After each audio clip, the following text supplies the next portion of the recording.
সবাই বুঝলে, তবুও আরেকবার বুঝিয়ে দিচ্ছি, ভালো করে মাথায় ঢুকাবে।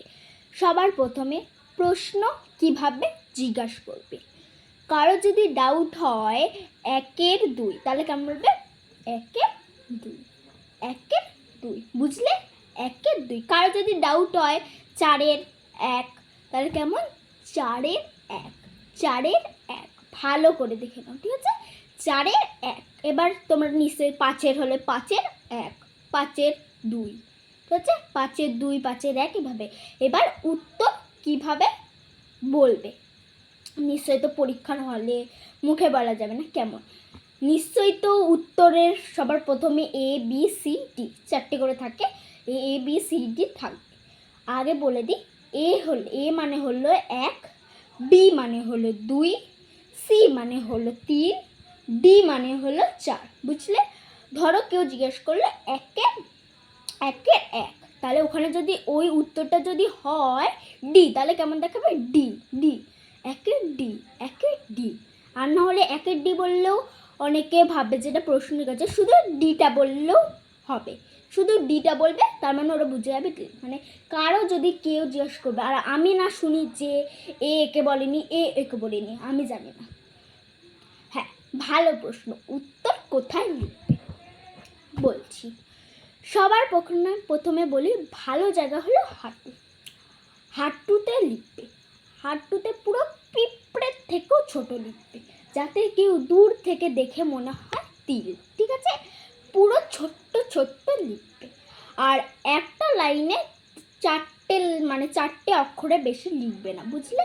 যতগুলো লাইন হোক লিখ, আর একটু ভেতর দিকে লিখবে, মানে হাঁটুর একটু এই দিকে লিখবে, যাতে কেউ জানি দেখতে না পায়। আর একটা ভালো জায়গা, বগলের এই সাইড ছোট্ট ছোট্ট করে লিখবে, বলেই দিলাম, পিঁপড়ের থেকেও ছোট্ট, যাতে তিলের মতন মনে হয়। এবার তোমাদের মনে হতে পারে যে এইখানে লিখলে আমরা দেখবো কি করে? এভাবে দেখলে নিশ্চয়ই স্যার বা ম্যাম বুঝে যাবে যে আমরা টুকলি করছি। তাহলে কি করবে? সবার প্রথমে হচ্ছে আস্তে আস্তে এখানে চুলকাতে এভাবে উঠিয়ে হালকা করে দেখে আবার চুলকাতে লিখে নেবে। আর এইটা জানি, এটা একদম করবে না, তাহলে কিন্তু পুরো পাক্কা ধরা। কেমন করবে বলো তো? চুলকাতে দেখে আবার চুলকে করবে। আর কেউ যেন এটা না করে যে চুলকে দেখে নিয়েই আবার ঢেকে দিয়ে আবার লিখছি, চুলকাচ্ছি না, তাহলে কিন্তু ম্যাম বুঝে যাবে, বলে রাখলাম। এটা করবে, হয়ে গেল। আর আমি এখানেই লিখিয়ে দিতাম ছোট ছোট করে, কিন্তু তোমরা নিশ্চয়ই কালকে স্নান করবে, আবার স্নান করো নাকি জানি না, কালকে নিশ্চয়ই স্নান করবে, এগুলো উঠিয়ে যেতে পারে, তার জন্য লিখে দিলাম না, নাহলে আমি লিখে দিতে পারতাম।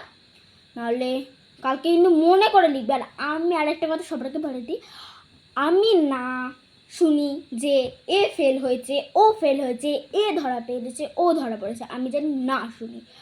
আর বলে রাখলাম, আমার মান সম্মানটা যদি থাকে, জলে যদি ডুবিয়েছ, তোমাদের একদিন আমাদের একদিন, বলে রাখলাম। আর তোমরা যদি পাশ করো, তোমাদেরই তো ভালো, বলে রাখলাম। আর তোমরা পাশ করলে আরও নিশ্চয়ই স্টুডেন্টস আসবে, আরও আমি একটু মাইনাটা বাড়াতে পারবো, বুঝলে? আর আমার জন্য মান সম্মান না দেবে, বলে রাখলাম।